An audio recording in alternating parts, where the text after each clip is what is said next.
లోక్సభ ఎన్నికల వాతావరణం తెలంగాణలో రోజు రోజుకు వేడెక్కుతుంది. ఇప్పటికే పార్టీల సమావేశాల రూపంలో ఎన్నికల ప్రచారాన్ని జోరుగా సాగిస్తున్నాయి. అసెంబ్లీ ఎన్నికల ఓటమి పాలై రాష్ట్రంలో అధికారం కోల్పోయిన ప్రతిపక్ష భారత రాష్ట్ర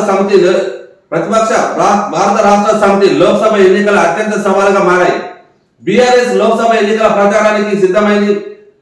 పార్టీ అధినేత కల్వకుంట్ల చంద్రశేఖరరావు రంగంలోకి దిగనున్నారు. ఇప్పటికే లోక్సభ నియోజకవర్గాల వారిగా సమావేశాలు జరుగుతున్నా ఈ నెల 13వ తేదీన చావైళ్లలో బహిరంగ సభ నుంచి కేసీఆర్ తమ ఎన్నికల ప్రచారాన్ని శ్రీకారం చుట్టనున్నారు. కేంద్ర రాష్ట్ర ప్రభుత్వాల వైఫల్యాలను ఎండగట్టడంతో పాటు 10 ఏళ్ల తమ హయాంలో చేసిన పనులను వివరిస్తూ గులాబీ పార్టీ లోక్సభ ఎన్నికల్లో ప్రజల ముందుకు వెళ్లనుంది. ఇక కేసీఆర్ రంగంలోకి దిగుతున్నారు అని చెప్పేసి వార్తలు ప్రచురించడం జరిగింది.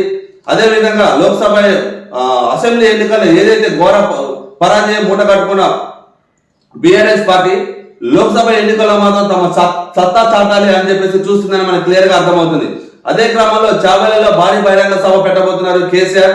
మరి ఆ భారీ బహిరంగ సభలో తాము చేసిన 10 ఏళ్ల పాలనలో ఏదైతే మేము ప్రజలకి అనుకూలంగా ఉన్నామో, ప్రజలకి మంచి చేశామో ఆ పనులన్నీ మేము వివరిస్తాము. అదే విధంగా ఇటు బీఆర్ఎస్ పార్టీ, బీజేపీ పార్టీ, ఇటు కాంగ్రెస్ పార్టీ ఏదైతే ప్రజలకి మభ్య పెట్టి అధికారంలోకి రావాలని చూస్తుందని కూడా మేము క్లియర్ గా వివరిస్తాము అని చెప్పేసి కేసీఆర్ చెప్పడం జరుగుతుంది.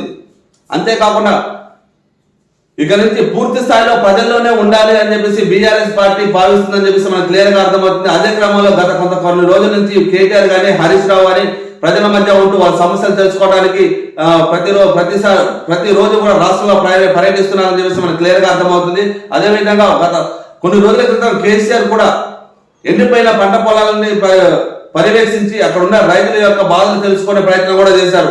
మరి చావేళ్ల భారీ బహిరంగ సభ నుంచి ఇటు బీజేపీ పార్టీకి, ఇటు కాంగ్రెస్ పార్టీకి తన ధైర్య శైలిలో విమర్శల వర్షం గుర్తిస్తారు అని చెప్పేసి క్లియర్ గా అర్థమవుతుంది.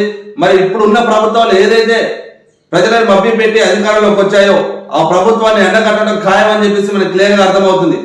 మరి వాళ్ళు 10 ఏళ్ళు అధికారంలో ఉన్న బీఆర్ఎస్ పార్టీ ఏం చేసింది, ప్రజలకు ఎంతవరకు మేలు చేసింది అనే దానిపైన వాళ్ళు చర్చించడం జరుగుతుంది. అదే కాకుండా భారీ బహిరంగ సభలో తాము చేసిన పనులు ఏంటి అని చెప్పేసి ప్రజలకి క్లియర్ గా అర్థమయ్యే విధంగా మేము చెప్తాము అని చెప్పేసి కేసీఆర్ చెప్పడం జరుగుతుంది.